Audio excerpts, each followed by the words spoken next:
வணக்கம் நேர்களே, நீங்கள் கேட்டுக்கொண்டிருப்பது அண்ணா சமுதாய வானொலி 90.4 அலைவரிசை.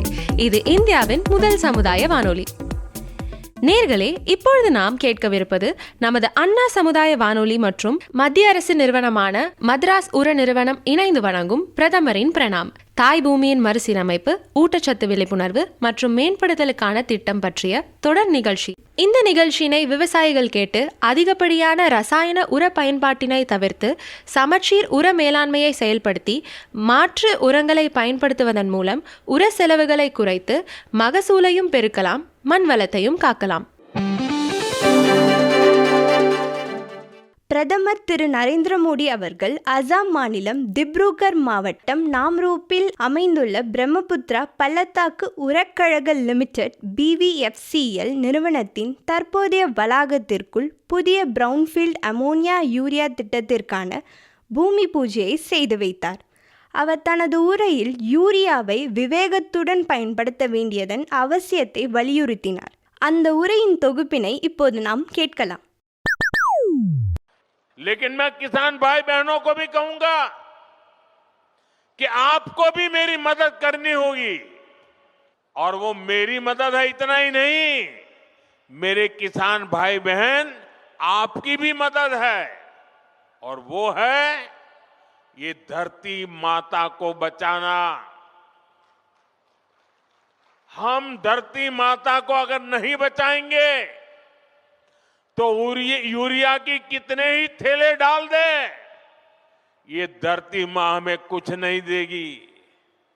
और इसलिए जैसे शरीर में बीमारी हो जाए तो दवाई भी हिसाब से लेनी पड़ती है. 2 गोली की जरूरत है, 4 गोली खा लें तो शरीर को फायदा नहीं, नुकसान हो जाता है. वैसा ही ये धरती मां को भी अगर हम जरूरत से ज्यादा, पड़ोस वाला ज्यादा बोरी डालता है इसलिए मैं भी बोरी डाल दूं, इस प्रकार से अगर करते रहेंगे तो ये धरती मां हमसे रूठ जाएगी. यूरिया खिला खिला करके हमें धरती माता को मारने का कोई हक नहीं है. ये हमारी मां है, हमें उस मां को भी बचाना है.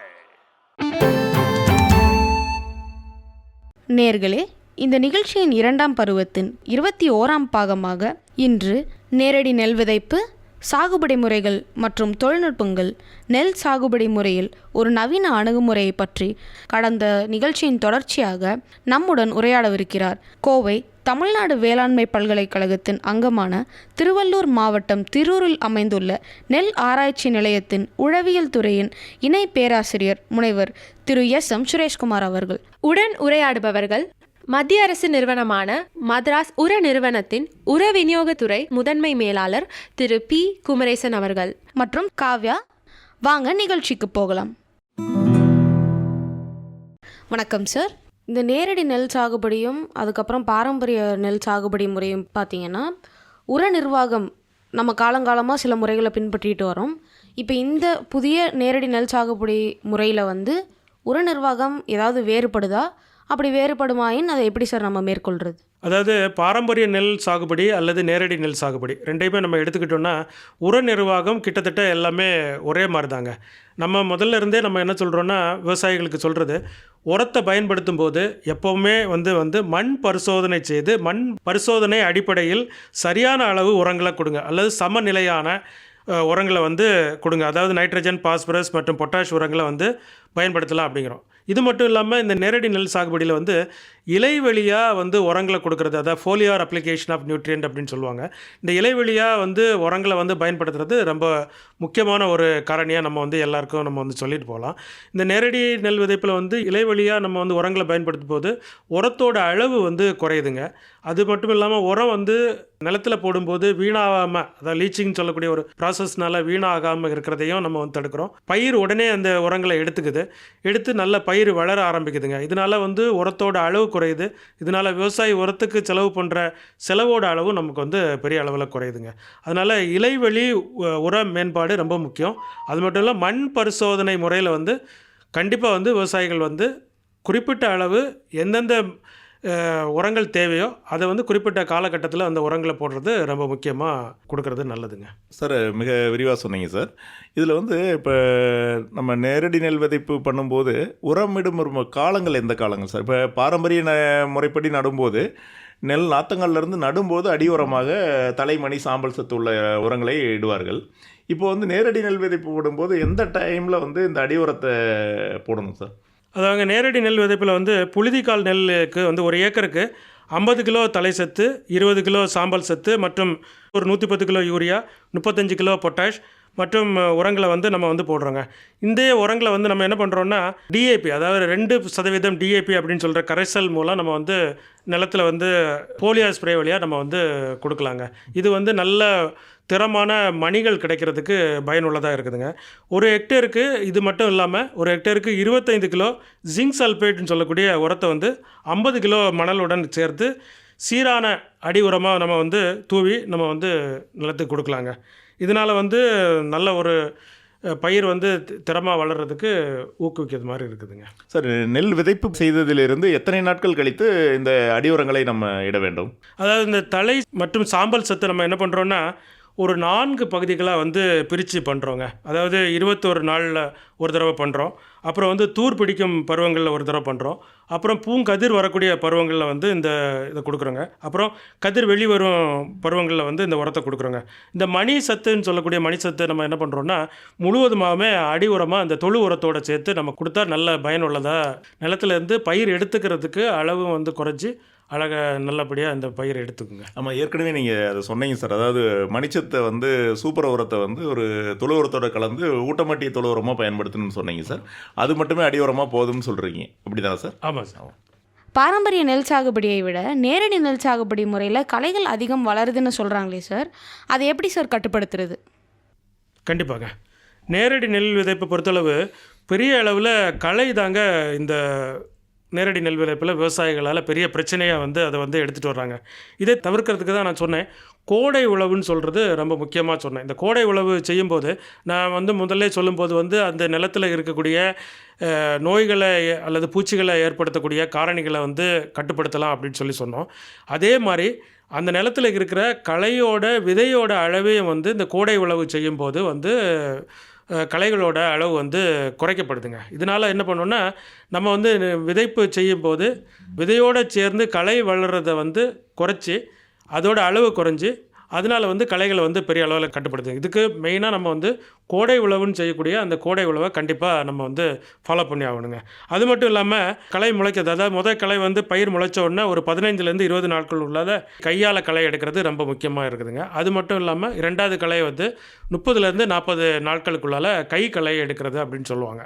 இந்த கை களை எடுக்கிறது பாரம்பரியமாக வந்து பாரம்பரிய முறையிலையும் வந்து விவசாயிகள் ஃபாலோ பண்ணிகிட்டு இருக்குது தான். அதே ஒரு இதை தான் நம்ம இங்கே என்ன பண்ணுறோன்னா அதிகப்படியான களை இருக்கக்கூடிய டைமில் வந்து இந்த 15 முதல் 21 நாளில் ஒரு கை களை எடுக்கிறது, அது மட்டும் இல்லாமல் 30 45 நாட்களில் ஒரு கை களை எடுக்கிறது. அது இல்லாமல் நான் சொன்ன மாதிரி இந்த கருவியை வச்சு நம்ம வந்து நெல் விதைப்பு அப்படின்னு சொன்னோம் பார்த்தீங்களா, அந்த ட்ரம் சீடர் வச்சு சொன்னோம் பார்த்தீங்களா, அங்கே வந்து 20-25 சென்டிமீட்டர் 2 சொன்னாங்க. அந்த 25 சென்டிமீட்டரு பயிருக்கு பயிர் இடைவெளி இருக்கும்போது இங்கே களையை கட்டுப்படுத்துறதுக்குன்னு நம்ம வந்து ஒரு கருவியை நம்ம வந்து இங்கே பயன்படுத்தலாங்க. அந்த கருவியோட பேர் கோனோவீடர் அப்படின்னு சொல்கிறாங்க. இந்த கோனோவீடரை பயன்படுத்துகிறத வந்து இந்த பயிருக்கு இடைவெளியாக இந்த கோனோவீடரை நம்ம வந்து ஈஸியாக ஒரு ஆள் வந்து ஓட்டிகிட்டு போகலாங்க. இதை வந்து களை எடுக்கிறதுக்கு வந்து நம்ம களை எடுக்கிறதுக்கு ஒரு 15 20 ஆட்கள் தேவைப்பட்டால் இங்கே வந்து கோனோவீடரை அந்த ஒரு ஏக்கருக்கு பயன்படுத்துறதுக்கு ஒரே ஒரு ஆள் போதுங்க. இவங்க என்ன பண்ணுறாங்கன்னா இந்த கோனோவீடரை இலகுவாக இந்த பயிருக்கு பயிர் ஓட்டி அந்த களையை வந்து முன்பின் ஓட்டணும். அதாவது இந்த கோனோவீடரை ஓட்டுறதுக்கும் ஒரு டெக்னாலஜி இருக்குதுங்க. இந்த கோனோவீடரை வந்து முன்னும் பின்னுமாக செலுத்தும் போது களையை வந்து முதல்ல வந்து மண்ணிலேருந்து எடுத்து இதே களையை என்ன பண்ணுதுன்னா அந்த நிலத்துல என்ன ஆகுதுன்னா ஒரு மக்கிய உரமாக வந்து பதிவு பண்ணிடுதுங்க. இதனால் என்ன பண்ணுன்னா பயிருக்கு வந்து உரமாகவும் அந்த களையை வந்து பயன்படுத்திடலாம். அது மட்டும் இல்லாமல் பயிரில் இருக்கிற நாற்றுகளுக்கு பக்கத்தில் இருக்கிற வேர்கள் கொஞ்சம் வந்து இது பண்ணுறதுனால நல்ல காற்றோட்டம் வந்து பயிர் கிடைக்குது. அதனால பயிரில் நல்ல தூர் வெடித்து வேர்கள் நல்ல ஓட்டம் போய் வேர்கள் வந்து சிறந்த முறையில் அங்கே இருக்கிற ஊட்டச்சத்துக்களை எடுத்து பெரிய அளவில் வளர்கிறதுக்கும் தூர் வெடிக்கிறதுக்கும் இந்த கோனோ வீடர்னு சொல்லக்கூடிய கலை கருவியை பயன்படுத்தலாம். இன்றைக்கி வந்து அது இல்லாமல் நிறைய பவர் வீடர், ரோட்டரி வீடர், இது மாதிரிப்பட்ட வீடர்லாம் கூட வந்துடுச்சு. பெரிய அளவில் கோனோ வீடரை பயன்படுத்தும் போது மக்களுக்கு வந்து இந்த பயன்கள் இருக்குது. அது மட்டும் இல்லாமல் என்ன பண்ணலான்னா, ஆள் பற்றாக்குறை இருக்குது, கோனோ வீடர் பயன்படுத்த முடியல அப்படிங்கிற தருவாயில் வந்து நம்ம வந்து செயற்கையாகவும் இந்த களைகளை கட்டுப்படுத்துறதுக்கு களைக்கொல்லிகள் எல்லாம் இன்றைக்கி வந்துருச்சுங்க. இதில் வந்து புதிய தலைமுறை களைக்கொல்லிகள் கூட வந்துடுச்சு. நீங்கள் முதல்ல பயிர் முளைச்ச உடனே களைகள் அதிகமாக வருதுன்னு சொன்னேன். அந்த களைகளை எடுக்கிறதுக்கு ஆள் இல்லைன்னு சொன்னால் அதுக்கு நம்ம ஸ்ப்ரே பண்ணுற மாதிரி களைக்கொல்லிகள் இருக்குது. அல்லது அந்த களையை எடுக்க விட்டுட்டோம் அப்படின்னு சொல்லும்போது இடைப்பட்ட நேரம், அதாவது இங்கே ஆங்கிலத்தில் சொல்லும்போது ப்ரீ எமர்ஜென்சி ஹெர்பிசைட்ஸ் அப்படின்னு சொல்லக்கூடிய ஹெர்பிசைட்ஸ் இருக்குது. அது இல்லாமல் ஏர்லி போஸ்ட் எமர்ஜென்சி ஹெர்பிசைட், இப்படி எல்லாமே களைக்கொல்லிகளில் பல பயிர்களில் பல இடைவெளிகளில் களைகளை வந்து கட்டுப்படுத்துறதுக்கான களைக்கொல்லிகள்லாம் இன்றைக்கி வந்துடுச்சு. அந்த களைக்கொல்லிகளெல்லாம் பயன்படுத்தும் போது எப்போல்லாம் களைகள் இருக்குதுன்னு விவசாயி தோணுதோ அப்போல்லாம் அவங்க வந்து இந்த களைக்கொல்லிகளை பயன்படுத்தி களைகளை வந்து பெரிய அளவில் கட்டுப்படுத்தலாங்க. இது வந்து ஒரு புல் களைகளாக இருந்தாலும் சரி, அதாவது கிராஸஸ், செட்ஜஸ் அல்லது ப்ராட்லீவ்டு வீட்ஸ் அப்படின்னு சொல்லி ஆங்கிலத்தில் சொல்லுவாங்க. இந்த புல்கள், அகண்ட இலை தாவரங்கள் அல்லது சாரணைன்னு சொல்ல களைகள், இந்த களைகள் எல்லாம் கட்டுப்படுத்துகிற மாதிரி மாலிகுல்ஸ்லாம் இன்றைக்கி சந்தையில் வந்துடுச்சு. அதெல்லாம் வாங்கி பயன்படுத்துகிறதுனால களையை வந்து பெரிய அளவில் வந்து களை கட்டுப்பாடை நம்ம வந்து மேற்கொண்டு, இந்த களை தான் பெரிய பிரச்சனைன்னு சொல்லக்கூடிய இந்த நேரடி நெல் விதைப்பில் வந்து நம்ம வந்து களையை கட்டுப்படுத்தி நம்ம சிறந்த முறையில் வந்து பயிர் பண்ணலாங்க. நன்றி சார். களைகளை எப்படி கையாளுறதுனும் அதை எப்படி கட்டுப்படுத்தணுன்றதுக்கான வழிமுறைகளையும் ரொம்ப தெளிவாக சொல்லியிருந்தீங்க. அடுத்தபடியாக தண்ணீர் சார். பாரம்பரிய நெல் சாகுபடி முறைக்கும் இப்போ இந்த நேரடி நெல் சாகுபடி முறைக்கும் தண்ணீர் பாய்ச்சுற முறைகள் ஏதாவது மாறுபடுதா? சிறப்பான தண்ணீர் மேலாண்மையை நம்ம எப்படி சார் மேற்கொள்கிறது? அதாவதுங்க, இங்கே வந்து நேரடி நெல் விதைப்பில் வந்து நம்ம ஏன் இந்த நேரடி நெல் விதைப்புக்கு போகிறோம்னு சொன்னால், இன்றைக்கி வந்து பாசன முறையில் செய்யக்கூடிய, அதாவது 40% நெல் பாசனத்துக்கு யூஸ் பண்ணுற பாசனம் வந்து எதுக்கு பயன்படுதுன்னா இந்த பாரம்பரிய நெல் சாகுபடிக்கு தான் போகுதுங்க. அதனால் வந்து நிறைய தண்ணி செலவு இருக்குதுங்க. இங்கே வந்து நேரடி நெல் விதைப்பு செய்யும்போது எப்போ தண்ணி தேவையோ அப்போ மட்டும் நம்ம கொடுத்தா போதுங்க. அதாவது நம்ம வந்து எப்போவுமே இந்த நெல் சாகுபடியில் வந்து நேரடி நெல் சாகுபடியில் ஒன்று சொல்லுவாங்க, காய்ச்சலும் பாய்ச்சலும் அப்படின்னு சொல்கிற ஒரு மெத்தடை தான் நம்ம இங்கே ஃபாலோ பண்ணிகிட்ருக்கோம். இதனால் எப்போ பயிருக்கு வந்து நெல்லுக்கு வந்து தண்ணி தேவைப்படுதோ அப்போ மட்டும் தண்ணியை கொடுத்தா போதுங்க. அதாவது என்ன பண்ணுறதுன்னா, நிலத்தை நம்ம வந்து பார்க்கும்போதே இப்போது ஒரு சின்னதாக ஒரு மயிர் இலை மாதிரி நிலத்தில் வந்து ஒரு வெடிப்பு தெரியுங்க. அந்த டைமில் மட்டும் நம்ம வந்து நெல்லுக்கு தேவையான அளவு நீரை கொடுத்தா போதுங்க. அது மட்டும் இல்லாமல் ஒரு துல்லியமான நீர் மேலாண்மைன்னு சொல்கிறது ரொம்ப முக்கியமாக நம்ம இங்கே பயிர்களுக்கு ஃபாலோ பண்ணிட்டு வரோங்க. விதைத்து 7 முதல் 15 நாட்களில் வந்து தண்ணி ரொம்ப அவசியமாக கொடுக்கணுங்க. அதாவது எப்போல்லாம் நீர்ப்பாசனம் கொடுக்கணுன்னா, விதை முளைப்பு வந்த உடனே ஒரு முறை நெல்லுக்கு வந்து தண்ணி கொடுக்கணும். அப்புறமா நாற்று தோண்டி, அதாவது 7லேருந்து 10 நாள் வரைக்கும் ஒரு முறை தண்ணி கொடுக்கணும். அப்புறம் வந்து டில்லரிங் வரக்கூடிய டைமில், அதாவது 30லேருந்து 45 நாட்கள் வரை ஒரு தண்ணி கொடுக்கணுங்க. அப்புறம் தானியங்கள் பரப்பக்கூடிய நேரம், அல்லது வந்து பேனிக்கல் இனிஷியேஷன் ஸ்டேஜ் சொல்லுவாங்க, அந்த பேனிக்கல் இனிஷியேஷன் ஸ்டேஜில் ஒரு தண்ணி கொடுத்துட்டு, அப்புறம் நெல் வந்து மணி கட்டி நல்ல தானியம் பரப்புகிற டைமில் ஒரு நீர் பாசனம் கொடுக்கணுங்க. அப்படி வந்து நீங்கள் வந்து ஒரு 5 முறை வந்து நீங்கள் வந்து நீர்ப்பாசனம் கொடுத்தாலே நேரடி நெல் விதைப்புக்கு போதுமான அளவு போதும். ஆனால் பாரம்பரிய நெல் சாகுபடியில் வந்து எப்போவுமே என்ன சொல்லுவாங்கன்னா, ஒரு குறிப்பிட்ட அளவு தண்ணி இருந்துக்கிட்டே இருக்கணும். அதாவது 5 சென்டிமீட்டர் அளவு நீரை வந்து பராமரிச்சுட்டே இருக்கணும்னு சொல்லி பாரம்பரியமாக சொல்லிகிட்டு இருக்காங்க. அதுக்கு ஒரு எதிர்மறையாக நம்ம வந்து இங்கே வந்து என்ன பண்ணுறோன்னா, இந்த நேரடி சாகுபடியில் அவ்வளோ தூரம் நெல்லில் வந்து தண்ணி வைக்க வேண்டிய தேவையில்லை. எப்போல்லாம் நெல் தேவையோ, அதாவது நெல்லுக்கு தேவையான அளவு தேவையான காலங்களில் வந்து நீர் பாசனம் செய்தால் போதுங்க. விவசாயிங்க மத்தியில் தண்ணீர் கம்மியாக பாய்ச்சும்போது விளைச்சலும் கம்மியாயிடும்னு பயம் இருக்குது சார். இப்போ அந்த மாதிரி விளைச்சல் குறைய வாய்ப்பு இருக்கா சார்? கண்டிப்பாக நேரடி நெல் சாகுபடியில் தண்ணியை குறைவாக வைக்கிறதுனால நமக்கு வந்து மகசூல் குறையுன்னு சொல்கிறது கிடையாதுங்க. இங்கே வந்து எப்போவுமே என்ன சொல்கிறதுனா, ஒரு மக்களிடையே சொல்லுவாங்க, ஒரு 5 சென்டிமீட்டரில் 2 அங்குலம் தண்ணி இருந்துக்கிட்டே இருக்கணும்னு சொல்லுவாங்க. அந்த நெல்லுக்கு இப்போ வந்து ஆராய்ச்சிகள்லாம் என்ன சொல்கிறாங்கன்னா, அந்த அளவு தண்ணி இருக்கணும்னு உள்ள தேவையில்லை. அப்படி நெல்லில் தண்ணி இல்லாமல் இருந்தால் கூட மகசூல் குறையுதுன்னு சொல்லக்கூடிய இது கிடையாது. அதனால தான் நான் சொன்னேன், எப்போல்லாம் நெல்லுக்கு தேவை, எவ்வளோ அளவு தண்ணி தேவையோ அந்த அளவு தண்ணி மட்டும் கொடுத்தா போதும். இந்த மகசூலில் எந்த குறைபாடும் இருக்காதுங்க. நன்றி சார். ரொம்ப எளிமையாக புரியும்படி சொல்லியிருந்தீங்க. இந்த நேரடி நெல் சாகுபடி முறைகளில் பூச்சி, நோய்கள் இதெல்லாமே எல்லா வேளாண்மை முறைகளையும் விவசாயிகள் எதிர்கொள்கிற சில பிரச்சனைகளாக இருக்குது. இந்த தாக்குதலை வந்து இந்த நெல் சாகுபடி முறையில் எப்படி சார் நம்ம சிறப்பாக மேலாண்மை செய்து அதெல்லாம் கட்டுப்படுத்துறது? அதாவது முதல்ல நம்ம சொல்லும்போது பூச்சி மற்றும் நோய்கள் வந்து ஒரு களைகளுக்கு அடுத்தபடியான ஒரு காரணியாக இருக்குது. இந்த பூச்சி மற்றும் நோய்களை கட்டுப்படுத்துறதுக்கு நான் முதல்லேருந்தே சொல்லும்போது சொன்னேன், கோடை உழவு ரொம்ப முக்கியமான ஒரு இதுன்னு சொன்னேன். கோடை உழவு பண்ணும்போது நிலத்தை உழுது அந்த நிலத்துக்கு உள்ளால் இருக்கிற மண்கட்டிகளை உடைக்கும் போது உள்ளால் இருக்கக்கூடிய காரணிகள், பூச்சிகள் அல்லது புழுக்கள் உண்டாகக்கூடிய முட்டைகள்லாம் அழிக்கப்பட்டு பெரிய அளவில் அடுத்த நெல் சாகுபடி செய்யும்போது அதில் வரக்கூடிய நோய்கள் மற்றும் பூச்சிகளோட அளவு வந்து கட்டுப்படுத்தப்படுது. அது மட்டும் இல்லாமல் பூச்சி மற்றும் நோய்கள் காரணிகள் இருக்குதுன்னு தெரிஞ்சுக்கிட்டாலே நம்ம என்ன பண்ணோம்னா அதுக்கு ஏற்ற மாதிரி நம்ம வந்து ஒருங்கிணைந்த பூச்சி மற்றும் நோய் மேம்பாடை நம்ம கடைப்பிடிச்சோன்னா நம்ம வந்து பெரிய அளவில் இந்த பூச்சி மற்றும் நோயில் வந்து பயிர்களை பாதுகாத்து மேலே எடுத்துகிட்டு போகலாங்க. பூச்சி மேலாண்மை பற்றி விரிவாக சொன்னீங்க சார். இந்த நேரடி நெல் விதைப்பில் முக்கியமாக தாக்கக்கூடிய பூச்சிகள் என்னென்ன சார்? அதை எப்படி சார் கட்டுப்படுத்துறது? அதாவது பாரம்பரிய நெல் சாகுபடி மாதிரியே நெல் ரகங்களை பொறுத்து இந்த பூச்சி தாக்குதல் பருவநிலைக்கு ஏற்ற மாதிரி வருங்க. இதில் பெரிய அளவில் வந்து புகையான், இலை சுருட்டு புழு மற்றும் வந்து குருத்து பூச்சி அல்லது இலை சுருட்டு இது மாதிரிப்பட்ட பூச்சிகள் வந்து பெரிய அளவில் இருக்குது. இந்த பூச்சிகளை கட்டுப்படுத்துறதுக்கு நம்ம வந்து பூச்சி கட்டுப்பாடு செயற்கை உரங்கள் இருக்கிறது.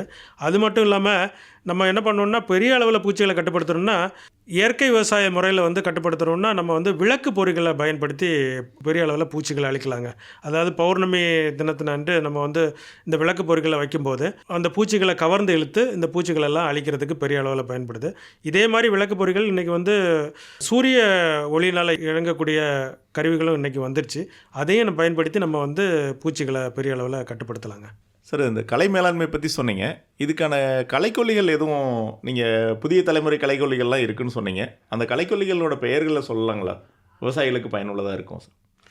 கண்டிப்பாங்க. நேரடி நெல் விதைப்பில் வந்து கலை மேலாண்மை ரொம்ப முக்கியமாக கருதப்படுது. நான் மேலே சொன்ன மாதிரி களை எடுக்கிறதா இருந்தாலும் சரி அல்லது இந்த கோணோ வீடர்னு சொல்லக்கூடிய கருவியை பயன்படுத்தி களைகளை கட்டுப்படுத்துறதா இருந்தாலும் சரி, இதெல்லாமே இயற்கை வேளாண்மை அல்லது வந்து நம்ம வந்து அங்கக வேளாண்மை முறைகளில் வந்து நம்ம வந்து இதை பயன்படுத்திகிட்டு இருக்கிறோம். இருந்தால் கூட விவசாயிகளுக்கு இன்றைக்கி வந்து களைகளை உடனே கட்டுப்படுத்தணும்னு சொல்லி தான் அவங்க வந்து எதிர்பார்க்குறாங்க. அப்போது அந்த மாதிரி ஒரு காலகட்டத்தில் நம்ம என்ன பண்ணலான்னா இன்றைக்கி வந்து மார்க்கெட்டில் வந்து ரசாயன களைக்கொல்லிகள் பெரிய அளவில் கிடைக்குதுங்க. இந்த களைக்கொல்லிகளை தான் நான் சொல்லும்போது சொன்னேன், ப்ரீ எமர்ஜென்ஸு அல்லது வந்து ஏர்லி போஸ்ட் எமர்ஜென்ஸ் அல்ல போஸ்ட் எமர்ஜென்ஸ் ஹெர்பிசைட்ஸ் அப்படின்னு சொன்னோம். அது மட்டும் இல்லாமல் களைகள் அது வந்து புல் வகைகளாக இருந்தாலும் சரி, அகன்ற இலை தாவரங்களாக இருந்தாலும் சரி அல்லது வந்து சாரை இலைகளாக இருந்தாலும் சரி, இது எல்லாத்தையுமே கட்டுப்படுத்தக்கூடிய வைடு ஸ்பெக்ட்ரம் ஹெர்பிசைட்ஸ்னு சொல்லக்கூடிய ஹெர்பிசைட்ஸும் இன்றைக்கி மார்க்கெட்டில் வந்துடுச்சுங்க.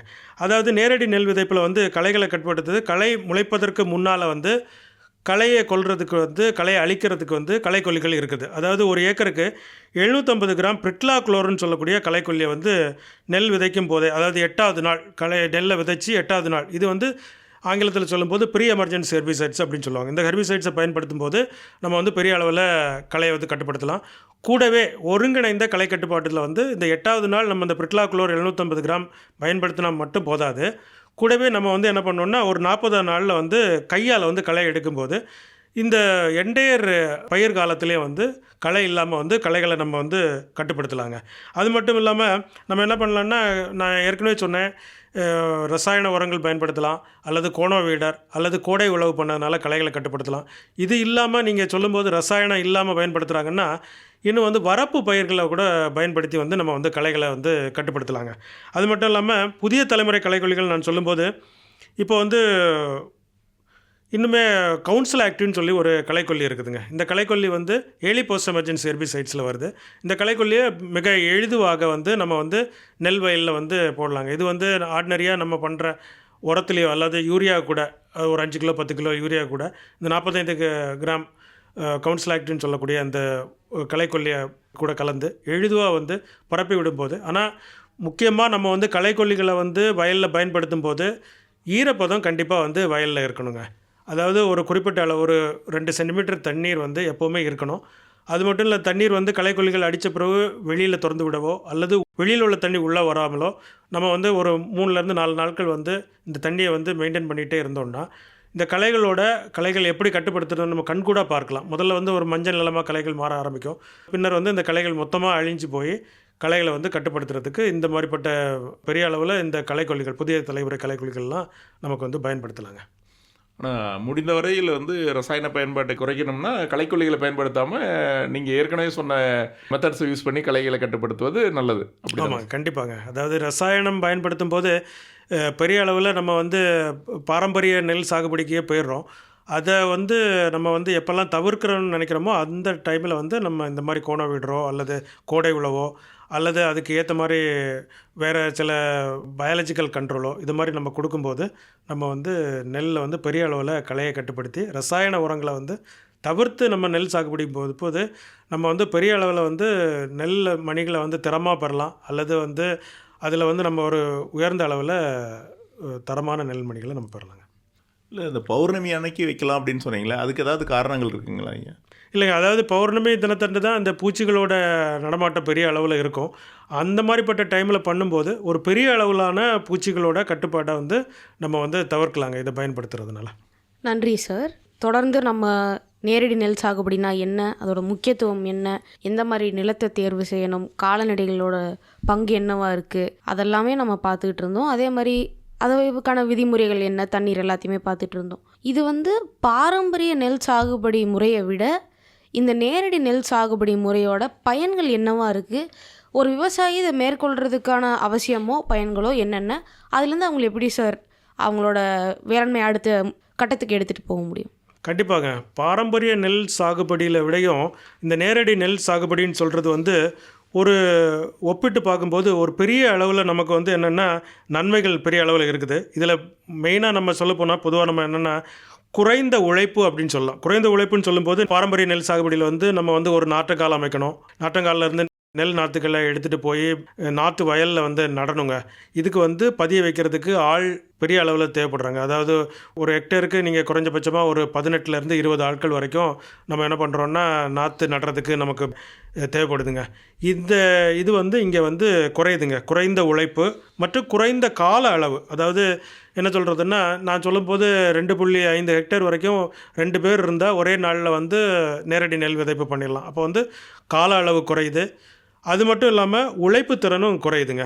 இதே உழைப்பை வந்து அந்த விவசாயி என்ன பண்ணலான்னா வேறு ஏதாவது அவருக்கு வந்து இந்த கால அளவை பயன்படுத்தி வேறு ஏதாவது ஒரு தொழிலை வந்து அவருக்கு வந்து செய்யலாங்க. அதுக்குள்ள நேரமும் காலமும் அவருக்கு கிடைக்குதுங்க. அப்புறம் அடுத்தபடியாக சொல்லப்போனால் இதில் வந்து குறைந்த செலவு. அதாவது நாட்டை நடுறதுக்கு நம்ம எவ்வளோத்துக்கு எவ்வளோ ஆள் செலவு இருக்குதோ அந்த இது கட்டுப்படுத்துது. அப்புறம் உரம் இடுதலில் வந்து உரத்தை கம்மியான அளவு யூஸ் பண்ணும்போது அதுக்குள்ளே செலவு குறையுது. அப்புறம் தண்ணியை நம்ம வந்து எப்போல்லாம் தண்ணி தேவைப்படுதோ அல்லது எப்போல்லாம் நமக்கு பாசன முறைகள் தேவைப்படுதோ அப்போ மட்டும் கொடுக்கும்போது நம்ம வந்து குறைந்த அளவில் வந்து செலவு. இது மட்டும் இல்லாமல் விதை அளவு நம்ம குறைவாக சொல்கிறோம். நான் சொல்லும்போது அந்த விதை கருவிகளை வந்து பயன்படுத்தும் போது 25-30% வந்து விதையோட அளவு குறையுது. கண்டிப்பாக நமக்கு வந்து இந்த மாதிரி பண்ணுறதுனால இந்த விதையோட அளவு குறையும் போது பெரிய அளவில் வந்து செலவு நமக்கு வந்து குறையுதுங்க. இது குறைந்த செலவில் நம்ம எடுத்துக்கலாம். அடுத்தபடியாக நம்ம சொல்லும்போது அதிக நீர் பற்றாக்குறை இருக்கிற இடத்துல வந்து பயன்பாட்டு திறனை வந்து நம்ம வந்து குறைக்கிறோங்க. இதனால் வந்து நம்ம வந்து நீரை வந்து சேமித்து வச்சு வேறு ஏதாவது ஒரு பயிர் பண்ணுறதுக்கோ அல்லது வேறு ஏதாவது ஒரு தொழிலுக்கோ இந்த நீரை வந்து நம்ம வந்து பயன்படுத்தலாம். பெரிய அளவில் வந்து நீர் பற்றாக்குறையோ அல்லது நீர் தட்டுப்பாடு இருக்கிறதோ வந்து நம்ம தவிர்த்து நீரை வந்து குறைஞ்ச அளவில் படுத்து அடுத்த தலைமுறைக்கு நம்ம வந்து நீரை சேமித்து எடுத்துகிட்டு போக கொடுக்கலாங்க. அது மட்டும் இல்லாமல் என்ன சொல்கிறோன்னா மண்ணோட அமைப்பு. நான் எப்போவுமே சொல்லும்போது சொன்னேன், மண் பரிசோதனை அடிப்படையில் தான் உரத்தை போடணும்னு சொன்னேன். இந்த மண் அடிப்படை பரிசோதனை முறையில் செய்யும் போதோ அல்லது இயற்கை உரங்களை பண்ணும்போதோ அல்லது விதை நேர்த்தி செய்து உரங்களை பயன்படுத்துறதுனாலையோ என்ன பண்ணால் மண்ணோட கட்டமைப்புன்னு சொல்லக்கூடிய அந்த அமைப்பு வந்து நமக்கு வந்து பெரிய அளவில் வந்து தக்க வச்சுட்டே இருக்கலாங்க. இதனால் நம்ம வந்து 2 அல்லது 3 பயிர்கள் ஒரே அடியில் செய்யும்போது மண்ணில் எந்த விதமான வளங்களும் குறையாமல் நல்லபடியாக அந்த மண்களோட வளங்களை நம்ம வந்து பயன்படுத்திகிட்டு இருக்கலாங்க. அதாவது முந்தைய நடைமுறைக்கும் இங்கே வந்து மாற்று வந்து அறுவடையில் வந்து நம்ம என்ன பண்ணுறோன்னா ஒரு என்ன சொல்கிறதுன்னா ஈரப்பதங்கள் நமக்கு கரெக்டாக இருக்கும்போது வந்து அறுவடையை நம்ம மேற்கொண்டோன்னா மகசூல் குறையாமல் அந்த நெல்மணிகளை எடுத்துகிட்டு போய் நம்ம வந்து பெரிய அளவில் மகசூலை காப்பாற்றலாங்க. சார், இந்த நேரடி நெல் விதைப்பில் விதை அளவில் சேமிப்பு இருக்கும்னு சொல்லியிருந்தீங்க சார். பாரம்பரிய முறைக்கும் இந்த முறைக்கும் உள்ள விதை அளவில் வேறுபாடுகள் என்னென்னு சார்? அதை நான் சொல்லும்போது நேரடி நெல் விதைப்புக்கு பொதுவாக வந்து 40-60 கிலோ நெல் தேவைன்னு சொன்னோம். அதே இதை வந்து நம்ம நேரடி விதைப்பில் இந்த ட்ரம் சீடர் பண்ணும்போது 25%, 30% அதாவது ஒரு ஏக்கருக்கு வந்து குறைந்தபட்சமாக நீங்கள் வந்து ஒரு 15 கிலோ விதை இருந்தாலே நீங்கள் வந்து 1 ஏக்கர் நெல் விதைப்பை இதே மேற்கொள்ளலாம். பாரம்பரிய முறைப்படினா நமக்கு எவ்வளோ நெல் தேவைப்படுது? அதாவது ரகத்தை பொறுத்து மாறுபடுங்க. 30 கிலோ 40 கிலோ அப்படின்னு பையை நம்ம யூஸ் பண்ணுவோம். அதுலேயே ஒரு பெரிய தொகை சேமிப்பாகுதுங்க விவசாயிகளுக்கு. சிறப்பான முறைங்க அது. இப்போ டிஆர்எஸ்ங்கிற நேரடி நெல் விதைப்பு முறை பற்றி சொன்னீங்க. இது வந்து திருந்திய நெல் சாகுபடி முறைன்னு சொல்கிற எஸ்ஆர்ஐக்கும் இதுக்கும் உள்ள வித்தியாசங்கள் என்னங்க ஐயா? எதனுடைய இது வந்து எந்தெந்த இடத்துல எது பயன்படுத்தலாம் அப்படிங்கிறத பற்றி கொஞ்சம் சொல்லுங்க ஐயா. கண்டிப்பாங்க. இங்கே ஆல்ரெடி நம்ம சொல்லிட்டு இருக்கும்போது பாரம்பரிய நெல் சாகுபடி அப்படின்னு ஒன்று சொன்னோம். அங்கே நாத்தங்கால் எடுத்துகிட்டு போய் வயலில் வந்து நடுறது முறையை தான் நம்ம சொல்லிட்டு இருந்தோம். இதே இதுதான் அந்த எஸ்ஆர்ஐன்னு சொல்கிற ஒற்றை நாட்டு முறையோ அல்லது சிரின்னு சொல்லக்கூடிய நடவு முறையோ அல்லது வந்து சிங்கிள் சீலிங் மெத்தட்னு சொல்லுவாங்க, அல்லது சிஸ்டம் ஆஃப் ரைஸ் இன்டென்சிஃபிகேஷன் ஆங்கிலத்தில் சொல்லக்கூடிய முறையில் வந்து அங்கேயுமே நம்ம வந்து நாத்தங்கால் கண்டிப்பாக நம்ம வந்து ஏற்படுத்தி தான் ஆகணும். இங்கே வந்து பாய் நாத்தங்கால்னு சொல்லக்கூடிய அந்த மேட் நர்சரியை வந்து நம்ம போட்டு, ஆனால் நாத்தங்காலில் வந்து நாற்று இருக்கிற அளவு வந்து ரொம்ப குறைவாக இருக்குது. அந்த ஸ்ரீ நாத்தங்காலில் கம்பேரிட்டிவாக நம்ம வந்து பாரம்பரிய நெல் சாகுபடியில் வந்து 20-25 நாட்கள் இருக்குதுன்னா இங்கே வந்து 15 நாட்களுக்குள்ளே 12 நாட்கள் இருந்தால் போதும். அங்கேயுமே நம்ம என்ன பண்ணுறோன்னா அந்த பாய் நாட்டங்காலில் நாற்று விட்டு நெல் விதைகளை பரப்பி அப்புறமா நடவுக்கு நம்ம எடுத்துகிட்டு போகிறோம். அங்கே ஒரு நாற்று வச்சு நடும்போதும் அங்கேயே நமக்கு வந்து என்ன அளவுனா விதையோட அளவு நமக்கு குறைவாக தான் இருக்குது. ஆனால் நாத்தங்கால் இல்லாமலே நம்ம அங்கே வந்து இங்கே வந்து நேரடி நெல் விதைப்பில் வந்து நம்ம பயன்படுத்துகிறோங்க. அதனால் நாத்தங்காலுக்கு தனியான கால அளவு நமக்கு கிடையாது.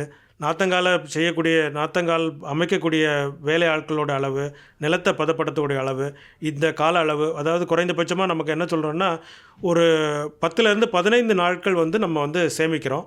அது மட்டும் இல்லாமல் நாத்தங்காலுக்கு தேவையான செலவுகளையும் நம்ம வந்து குறைக்கிறோம். இதுதான் இந்த நீங்கள் சொன்ன அந்த எஸ்ஆர்ஐன்னு சொல்லக்கூடிய மெத்தடு. அங்கேயே நீர் சேமிப்பு, விதை சேமிப்பு எல்லாமே இருந்தால் கூட இதில் வந்து பெரிய அளவில் நம்ம என்ன பண்ணுறோன்னா அந்த காலத்தையும் நேரத்தையும் செலவையும் குறைக்கும்போது விவசாயி என்ன பண்ணுறாங்கன்னா இன்னொரு தொழிலை வந்து அவங்களுக்கு எடுத்துகிட்டு போகிறதுக்கு ஒரு கால அளவு அவருக்கு கிடைக்குதுங்க. அதுதான் நம்ம வந்து இங்கே மெயினாக சொல்கிறது. அது மட்டும் இல்லாமல் இங்கே இந்த நேரடி நெல் விதைப்பில் நம்ம வந்து நெல் விதைப்புன்னு சொன்னாலே ஒரு பசுமை குடில் வாயுகள் வெளிவரக்கூடிய ஒரு இதை தான் நம்ம விஞ்ஞானிகள்லாம் சொல்லிகிட்டு இருக்கிறாங்க. இந்த நேரடி நெல் விதைப்பு செய்யும்போது இந்த மீத்தேன் சொல்லக்கூடிய பசுமை குடில் வாயுகள் வந்து வெளிவரதை வந்து பெரிய அளவில் நம்ம கட்டுப்படுத்தி நம்ம இந்த உலக வெப்பமயமாக்குதல் அல்லது வந்து இந்த கடல் மட்டம் உயர்தல் இதெல்லாமே நம்ம வந்து கட்டுப்படுத்துறதுக்கு ஒரு முக்கிய காரணியாகவும் இந்த நேரடி நெல் விதைப்பை நம்ம எடுத்துகிட்டு போகலாங்க. மேலும் நீர் பயன்பாடு குறையுதுங்க. கண்டிப்பாக இது நிறைய நன்மைகள் உள்ளதுங்க. இது விவசாயிகள் இது வந்து பயன்படுத்தினாங்கன்னா அவங்களுக்கு வந்து செலவும் குறையும், நம்ம சுற்றுச்சூழலும் மேம்படும், நல்ல லாபங்களும் கிடைக்கும். சார், இப்போது அடுத்தபடியாக என்னென்னா அங்க வேளாண்மை இல்லாட்டி இயற்கை வேளாண்மை முறையில் வந்து இந்த நேரடி நெல் சாகுபடி செய்கிறது சாத்தியமா சார்? இல்லை இதில் வந்து ரசாயனங்கள்லாம் உபயோகப்படுத்தி தான் ஆகணுமா சார்? இது ஒரு நல்ல கேள்வி தாங்க. ஆக்சுவலாக அங்க வேளாண்மை அல்லது இயற்கை வேளாண்மைன்னு சொல்கிறது நம்ம இன்றைக்கி உள்ள நடைமுறையில் வந்து நம்ம வந்து செயற்கையாக பயன்படுத்தக்கூடிய ரசாயன உரங்கள் மற்றும் செயற்கை பொருட்களை வந்து குறைச்சி அதோட அளவு இல்லாமல் ஒரு வேளாண்மை செய்கிறது தான் நம்ம அங்கக வேளாண்மைன்னு சொல்லிட்டு நம்ம அல்லது இயற்கை வேளாண்மைன்னு சொல்லிட்டு நம்ம வந்து ஃபாலோ பண்ணிகிட்ருக்குறோம். இது வந்து பாரம்பரிய நெல் சாகுபடியிலையும் நம்ம செய்யலாம். அதே நேரத்தில் வந்து இந்த டைரக்ட் சீடுன்னு சொல்லக்கூடிய இந்த நேரடி நெல் விதைப்புலையும் நம்ம வந்து செய்யலாம். ஒன்லி திங் நம்ம என்ன பண்ணுறோன்னா இங்கே வந்து நம்ம எங்கெல்லாம் நமக்கு வந்து ரசாயன பொருட்களை தவிர்க்க முடியுமோ அந்த இடத்துலலாம் ரசாயன பொருட்கள், அது உரமானாலும் சரி, பூச்சிக்கொல்லி ஆனாலும் சரி, அது ஒரு பூஞ்சான கொல்லி ஆனாலும் சரி, அல்லது ஒரு களைக்கொல்லி ஆனாலும் சரி, அந்த களைக்கொல்லிகளோட அளவை முதல்ல குறைச்சிக்கிட்டே வந்தோன்னா அது அங்கக வேளாண்மை. இப்போ வந்து கம்ப்ளீட்டாக அது எதுவுமே இல்லாமல் நம்ம வந்து ஒரு வேளாண்மை பண்ணுறோம் அல்லது விவசாயம் பண்ணுறோம் அல்லது ஒரு நெல் விவசாயம் பண்ணுறோம். இதை நம்ம வந்து மொத்தமாக நம்ம என்ன சொல்கிறோன்னா இயற்கை விவசாயம் அப்படின்னு சொல்கிறோம். அதுதான் இன்றைக்கி வந்து நடைமுறையில் நடந்துகிட்டு இருக்குது. அந்த இயற்கை வேளாண்மை அல்லது வந்து அங்கக வேளாண்மையை மிக சிறந்த முறையில் நம்ம இந்த நேரடி நெல் விதைப்பிலையோ அல்லது வந்து இந்த வெட் அண்ட் ட்ரை சீடட் மெத்தடில் நம்ம வந்து கண்டிப்பாக ஃபாலோ பண்ணலாங்க. ஒன்றும் தப்பு கிடையாது. அதனால் பயன்கள் தான் இருக்கிறதே தவிர எந்த குறைபாடுகளும் நமக்கு வரப்போகிறது கிடையாதுங்க. நன்றி சார். மிக்க நன்றி. மிக சிறப்பாக நம்மளுடைய அண்ணா சமுதாய வானொலி நேயர்களுக்கு மிக விரிவாக நம்ம நேரடி நெல் விதைப்பு பற்றி கூறினீர்கள். மிக்க நன்றிங்க. நன்றிங்க. எங்கள் பல்கலைக்கழகத்தின் சார்பாக நன்றிகளை தெரிவித்துக் கொள்கிறேன். நன்றி சார். இதுவரை நீங்கள் கேட்டது நமது அண்ணா சமுதாய வானொலி மற்றும் மத்திய அரசின் நிறுவனமான மதராஸ் உர நிறுவனம் இணைந்து வழங்கிய பிரதமரின் பிரணாம் திட்டத்தை பற்றிய தொடர் நிகழ்ச்சியின் 2ஆம் பருவத்தின் 21ஆம் பாகம். மீண்டும் அடுத்த நிகழ்ச்சியில் சந்திப்போம். நன்றி, வணக்கம்.